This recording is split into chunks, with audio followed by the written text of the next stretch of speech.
Hi, Panda, and welcome to Queer Magic. Really, really great to have you on the show. I've been watching all your videos on the Arcane Panda YouTube channel, which is highly recommended, and really, really excited to have you on Queer Magic. It's brilliant. Thank you. I'm so honored to be here. I've changed my outfit 4 times and then I just put my lucky t-shirt back on. But yeah, I'm really excited to be here. Oh, that's great. I also changed my outfit, and I went and had a shower too. So I was so excited. Yeah, so tell us a bit about you and your tradition and how long you've been involved in it. So I've been involved with magic for probably like 15 years now. I'm getting older. Yeah. But yeah, so I've been involved with magic for probably about 15 years, and I did like a wide range of study when I first started of pretty much everything. But it wasn't until it's probably only been like 6 or 7 years since I just said like out loud that I was leaving religion. And something about that seemed like important or seemed powerful. I hadn't attended church or anything like that since I was very young, and I would have to go like with my family. But something about just saying it out loud was like therapeutic or healing for me or something.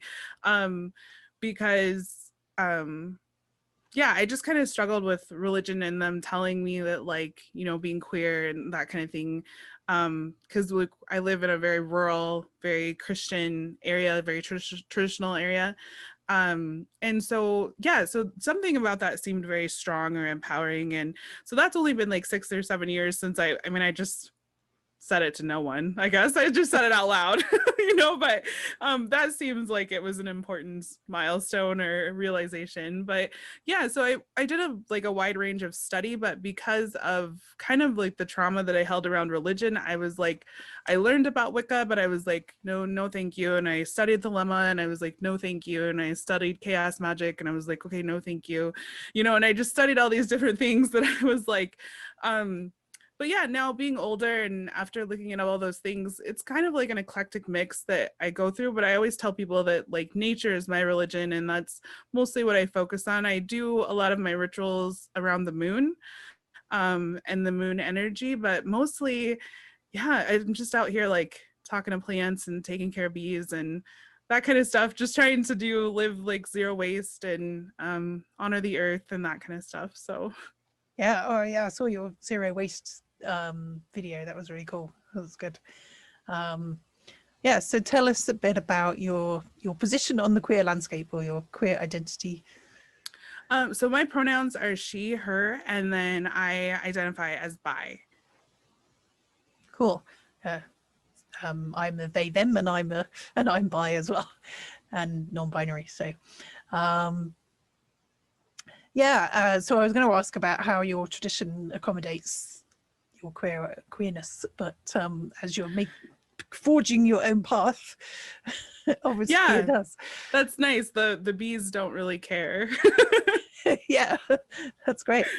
It's one of the benefits of being solitary. So Yeah. it's also one of the benefits of running your own coven, that you can go, right, okay, I'm in charge, so I get to say that queerness. Yeah. And so like I've okay, so like just to put it in context for people, I live in the middle of South Dakota, where I always jokingly tell people, but it's not really a joke because it's true, but we have cows, Christians, and cowboys.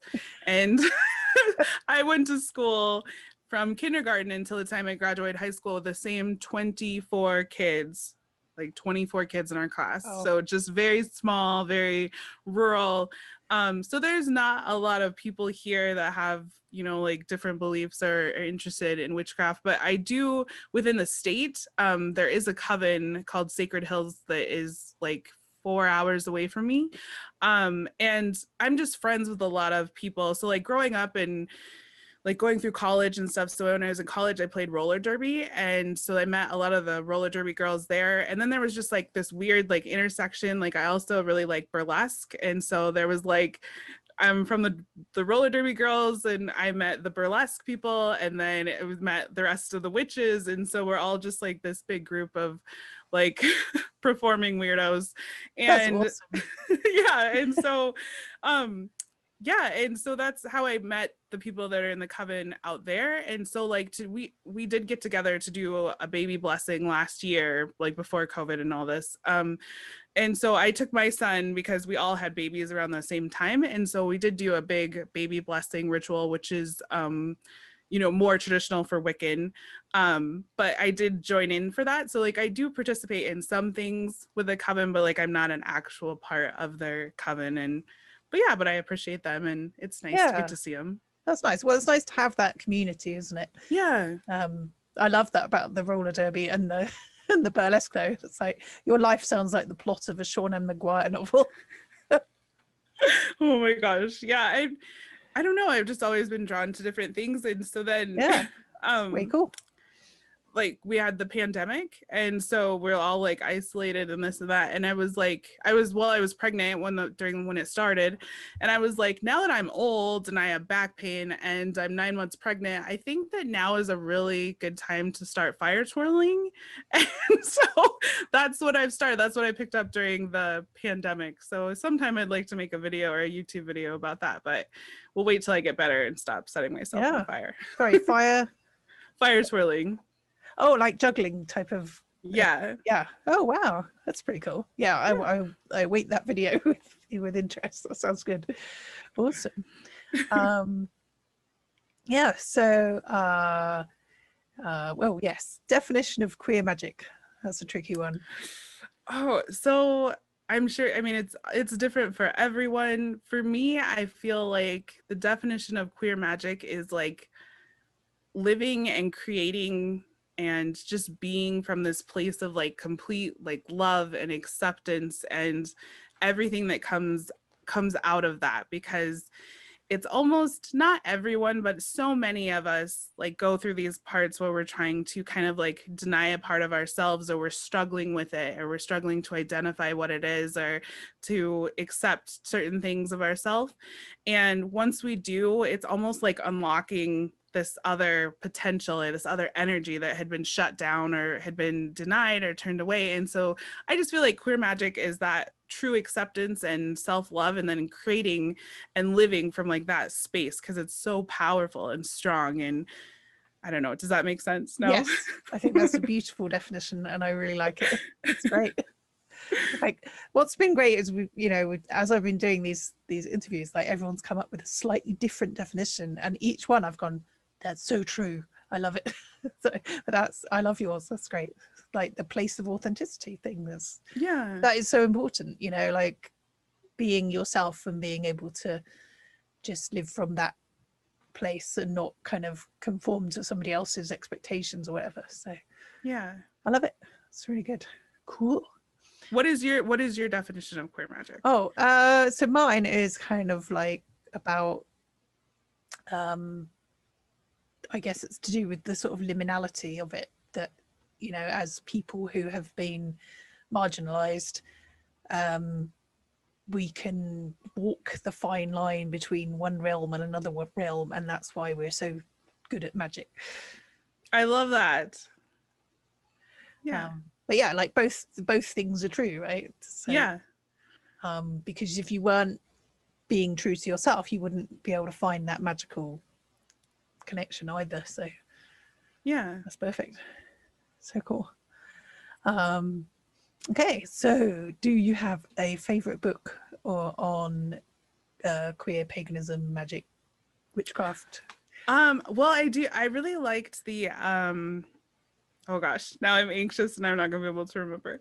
I think it's called Becoming Dangerous for queer conjurers. Yeah. So I read that. Yeah, I liked that one, but I was just talking to another witch about just like where I was growing up, like when I was younger, and just like that we didn't have, number one, that we didn't really have access, but then there's just so much more new material. And I've even found new material since watching your series. So I'm just really excited. But yeah, so I was thinking, like back when I was young and like had a bunch of questions and stuff, like not only did my computer like have like the floppy disk, but I couldn't get on the internet like if my mom was on the telephone, and then it took like 30 minutes to get connected, like call up to the internet or whatever. Oh, yeah. I remember. Yeah. And so there just wasn't like the same thing. And even probably 6 years ago, like before we bought this house, I went to the library here because I was just like, oh my gosh, like, man, my Amazon bill's been really high because like I ordered a bunch of books and I'm like, I bet I could like go get a library card. Why don't I have a library card? So I went and I signed up for a library card, and the library didn't have any books on witchcraft or paganism, like not one. And so the lady took me to the row, and there was 2 rows of Bibles of different like Bible work like type books. And she's like, well, maybe you can find something in here. And I'm like, you don't have anything on like Wicca, witchcraft, paganism, nothing. And so like we even went to the computer and I gave her some different names of books to look up, and there wasn't anything. Wow. So, They don't have interlibrary loans or something. I mean, I was just like, okay, I guess I didn't need the library card, but oh, but yeah, so I was just talking about that. And so I put this book here. I wanted to show you this. So I just got, for my baby, I just got in this board book, and it's called C is for Coven.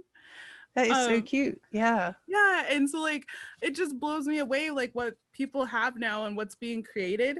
So this is just a letter book, but so this one, it says W is for witch, he, she, or they, learning, fighting, and leading the way. Oh, I love it. Yeah, so that's like, yes. Yes. Excellent. Yeah. And that, I think that's like a drawing. Isn't that the group of witches that went to the rally? It is. It's the, they were the ones at the anti-Trump protest, weren't they? Yes. Yeah. And so cool. like, it's in my baby's book. It's in my baby's hard cardboard book. Like, how that is cool. Awesome. Yeah. I need an excuse to buy that. Oh, just buy you one, because I'm gonna buy one for me. That's awesome. So good. And so, wow. Yeah, I actually have your video about that bookmark to watch later. So yeah. And this is their second one. They have these people, Moon Dust Press. They actually made another one, which I have, is called Brina, a Pagan picture book, and it's about like this little witch. But yeah, I was just talking about how they have all this stuff that like my inner child is just like, oh, where was all this stuff when I was younger? But it's like, I remember people bringing out pagan coloring books and stuff in the 90s, and they were just like really low budget kind of, you know, but that is like designer. It's like, it's desirable.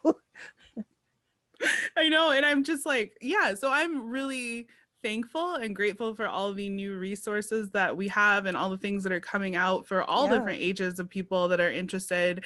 But yeah, definitely kind of jealous. I'm like, gosh, I had Oregon Trail back in the day. Like, that's I had the Bible and Oregon Trail, and so I definitely could have. Was my gateway book. This actually reminds me of the aesthetic of your thing. Reminds me of this. Kind of reminds me of this deck, which now the. There we go. I just completely rucked up the carpet. I got this amazing deck. It's like a tarot deck, but it's called the Urban Divination Deck. There we go. Ooh. Oh my gosh, it's adorable. Isn't it cute? And it's sort of, the aesthetic's quite similar. And then it's got things like, it's divination based on what you might find in the street. So it's got like the brown bag. Oh, I love it. The unopened candy. Oh my gosh, I'm gonna have to get this deck. Yeah. Oh, the roach. So cool. I got it from the Witch's Fix in Hamilton, which is not that far from here. Okay. Oh my gosh, I wonder if they'll ship it to me. That's too cool. Like, isn't it cute?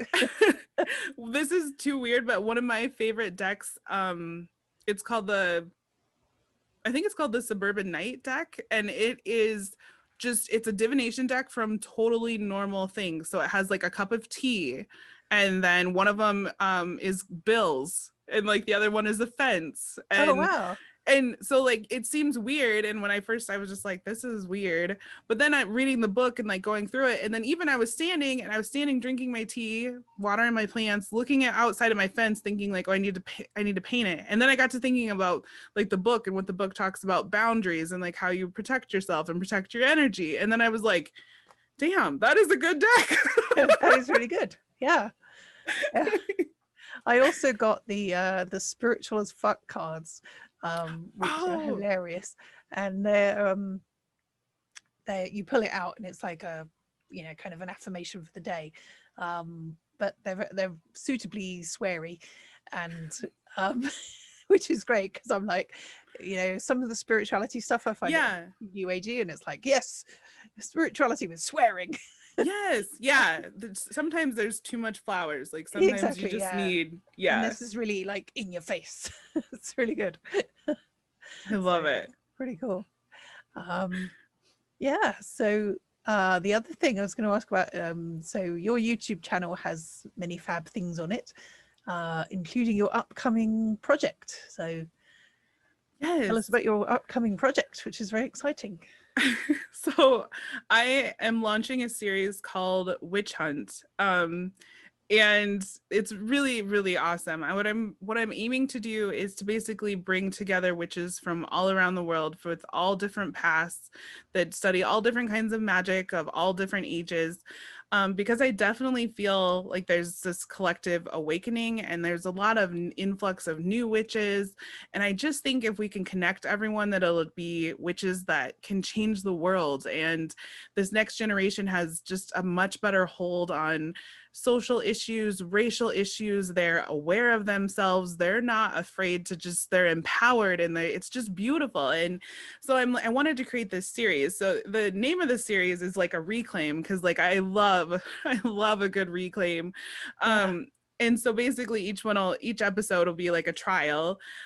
So just last night we started, and so we did the trial of Whiskey Stevens, and she was accused of digital magic or tech witchcraft. And so that's what she'll be speaking on. And so each of them, it's going to be really, really exciting. And I'll be honest, I was just like, I really want to do this. This is what I've been trying to do for some time. And I was like, no one's going to sign up. Nobody's going to come. So I didn't really have a good handle on my scheduling system. And so people started signing up for the next day. So like that was like on Sunday, and people were signing up for like Monday and Tuesday of this week. And 60 people signed up. Wow. That's awesome. I was totally impressed with your scheduling. I was like, wow, I go to a web form and I fill stuff in. Like, it's amazing. That site is wonderful, but don't be impressed with me because I didn't even know how to use it. And then I got like an alert, and it was like, oh, Whiskey Stevens is scheduled for tomorrow. And I was like, but I'm really excited, and I'm just so grateful that other people want to come and share. And just even last night, just what I've learned about her path, is so exciting, and makes me want to study more and study in a different direction, and just shows other ways that we're different but still all connected. And I think it'll be really wonderful. I'm so excited. So that's I think it's going to be awesome. And it's interesting because it's kind of, in a way, it's similar but different to what I'm doing here. So this series is, this is top shelf. Like, I have been binge watching these. I can't believe that oh my gosh, and the books and the resources and the people. And I was watching, was it Misha, when he was talking about Crowley and like poking at Crowley, and I was like, I feel the same way. Like, that's good. All right. Yeah, that was a good interview as well, especially the cuddly toys part. That was good. Yeah. I know, it was so good. And this series is everything. Yeah, it's been great, and I've so enjoyed doing them. And I've also got coming up, I've got Thomas Prauer and my friend Crow, and who else have I done? Thomas, did he write the Queer Magic book? Yeah. Oh my gosh, that's exciting. Yeah, he was awesome as well. I was like, that was amazing. And like the one with Crow is great because like we've reconnected after a very long time of having mislaid each other, and so that was really, it's like, oh, so nice to see you. Sorry, I'm out the other side of an ocean. So yeah, it's just been really lovely. So that has to be so healing. And like, I love because like tarot is my big thing. I do a lot of card work. So like I loved queering the tarot, and so then Cassandra was on here. And and she has another book coming out, right? Queering Your Craft as well. And so I'm just Yeah, Yeah. I feel like Beyonce. Like, I didn't create anything and I am not an amazing author. I am just here talking to plants and bees, but I'm so excited to be here. Yeah, no, it's great. Yeah, it's lovely to have you on, and I'm really excited for your project. I think it sounds great. So yeah, and also I like, actually I discovered your channel because somebody sent me the link to your interview with Matt Wisner. So I did an interview with him as well. Matt's wonderful. I feel like I Oh told yeah. him he can be my new best friend. I just felt like even after the interview, then we both just sat and had tea and talked for probably another hour even. I think he's really great. Yeah, such a sweetie. And I loved your interview. It was so, it was really obvious that you'd really connected with each other. It was so Yeah. great. Yeah, it's brilliant. Yeah. Yeah, I could see a lot of myself in his journey. Like, yeah, it's really Yeah. beautiful. I love to see people growing and blooming. It's my favorite. Yeah. Yeah, it was interesting, like the two of you talking about your, experiences with Christianity, because that's also been, I left Christianity when I was about 15, and my best friend came out to me as gay, and I was like, and all the Christians I knew at the time were like, oh no, you can't be gay, no, no, no. And I'm like, well, hang on a minute, I've known this guy since he was 5, you know. So, and he's one of those people who you knew right away that was going to be his path in life. And so I'm just like, but he was clearly born that way. So are you going to condemn him for the way God made him? Yeah. In their theology? And they didn't have an answer to that. So Right. Yeah. So I was like, right, okay, well, loyalty to my friend. And I was kind of discovering other things too, but like loyalty to my friend was more important than their horrid narrow worldview. So yeah, gosh, that's so beautiful. Everyone needs a friend like you. I just feel like yeah, when we're young, I feel like we should all be paired like together to like get through, Oh gosh, that's so beautiful. Like, good for you for staying by him. Yeah, that's just, and that happens so much. I mean, it really does. And like, I always, with my friends that came out as gay, it was like we would protect each other, because it was always like, people like here in South Dakota, people would attack me because I was Black, and so it's like we always had each other. Yeah. Oh, that's great. Like, so important to have your friends and they've got your back, Yeah. Yeah, it's like I remember the very first time I encountered like a racist thing. There was and I'm old enough that like this girl was the very first Asian girl in our school, and the other kids were attacking her and being mean to her. So I just like went up to them and went, "You're afraid of her because she's different." And then it's so true. It is. Yeah. And it was just I don't know, it was like I didn't know what else to do. That was my thing. I was just like, right, get out of her face. That's exactly how you should approach racism, actually. Yeah. Yeah, like I really liked your t-shirt that you posted on Instagram. That was so great. Oh my gosh, that okay, so when we entered into the pandemic, and then everyone, were working from home and kind of being closed off, the restaurants are open and this and that. And then I was also pregnant. So you have pregnancy hormones. And then we had this group that just like materialized, these Fury Patriots, and they were like burning Black Lives Matter flags, and they were sending threats, and they were they put up a bunch of flags on Main Street, Confederate flags and different stuff. And so I was just emotionally was having like a really hard time. And one of my really old friends, like we haven't seen each other in years, but when we were like, we used to run around together like 17, 18, 19. she just sent me a package in the mail, and it showed up, and she had made these shirts, and she made them in 2 different sizes, one that I could wear when I was pregnant and one that I could wear after. And she even created like the little flowers and stuff to go in my hair. And yeah, it was definitely the pick me up, the sunshine that I needed that day. That's lovely. That's really, really good. Yeah. Oh yeah.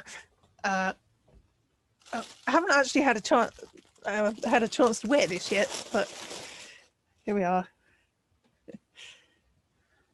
Ta-da! Oh, I love it. There we go. Oh, that's perfect. Yeah, I now they make them like with like flowers and like different like fonts and stuff, and I'm like, gosh, I can have one for literally every occasion. Yeah, perfect. Well, it also I've got one for the Every Child Matters, which is the Indigenous campaign, and it's orange, which is really not my color. So I'm like, black. It's definitely a better color. Yeah, I do a lot of black. It's slimming. Yeah, it's a protection color. That's true. Yeah. Like, but yeah, the Every Child Matters campaign is really important. I think it's more of a Canadian thing. But like, yeah, we have Orange Shirt Day, which is it's on the 30th of September. Oh, okay. And it's to raise awareness of like residential school survivors and the trauma that they experienced. And it was started because the woman who came up with the idea, when she was sent off to residential school, they took her grandma gave her a lovely orange shirt, and the bastards took it away. Oh, and so God. And put her in some horrible school uniform or something. And so she was like, I think we should have an orange shirt. So that's why it's an orange shirt. Oh my gosh, I have a 6th grader, so I have an 11-year-old and I have a 1-year-old, and then I have a baby also.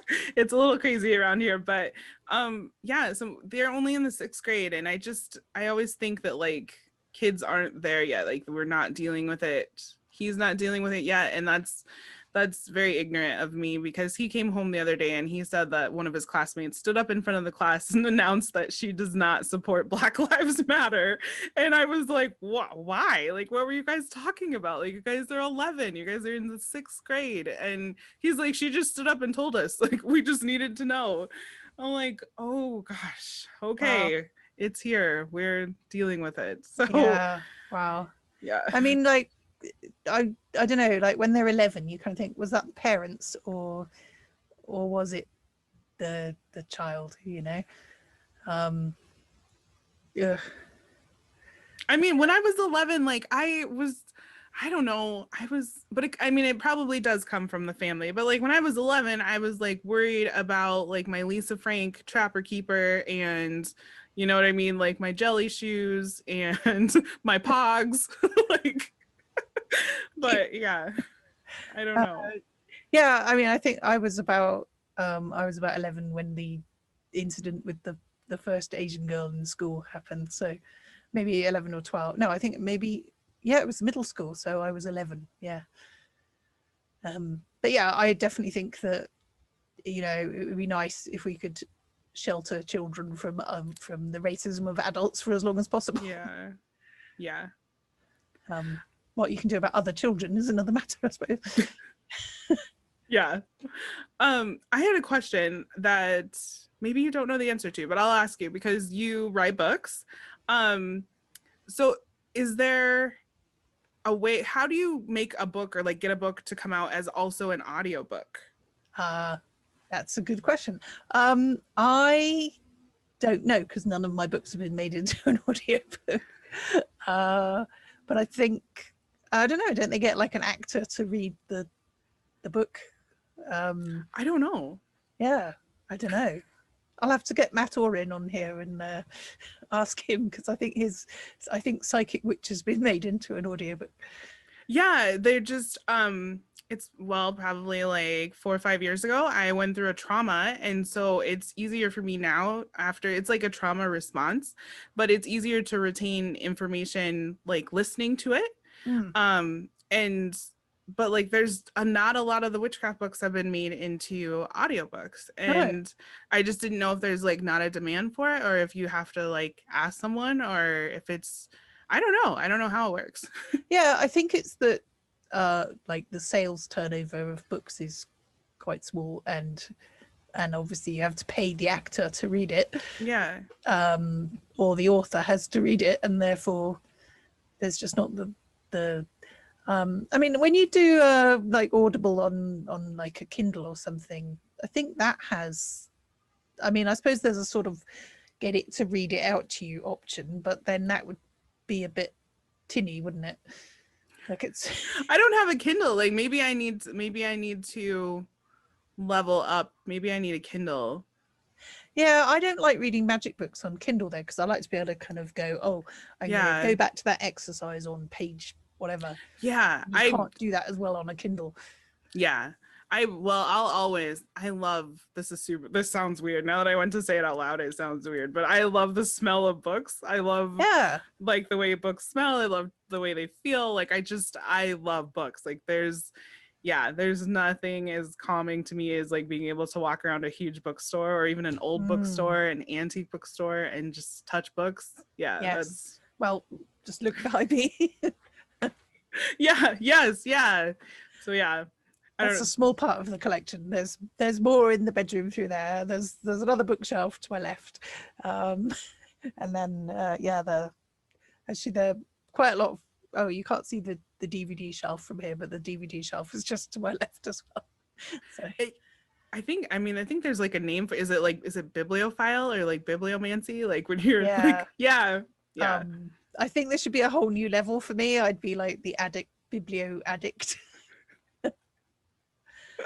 I love having books. Something about it, reading them it's kind of hard. And then maybe because I wear contacts too, like staring at the screen that long. I don't know. Yeah, that's definitely a thing. Because it's like everybody's got Zoom fatigue now. We're all like, right. There's the Germans even have a word for it. Over zoomed. All right. Yeah. Well, this has been lovely. And is there anything else you want to share before we go?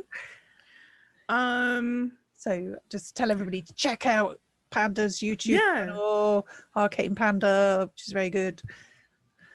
Yeah, definitely check out Witch Hunt. And I think that I've talked Yvonne into being on it. I was like, maybe if I ambush her, like. Yes. No, I was like, yay, somebody wants to interview me. That's great. Yeah, when you replied before this, but I had it all set up. I'm like, maybe if I can just ambush her, if I just throw it in between a couple other things, then she won't realize and she'll be like, sure. Oh, I was like, yay. So so definitely just check it out. It'll be fun. It will. And check out all the tarot reviews and zero waste stuff, and it's all good stuff on there. Excellent. Right. Well, thank you again. It's really thank lovely. you very much. I appreciate it. Keep watching. Everybody keep watching. Hang on, I've got to point that way because the camera keeps reversing. It's really confusing. Everybody watch Panda's YouTube channel. Oh, thank you so much for having me.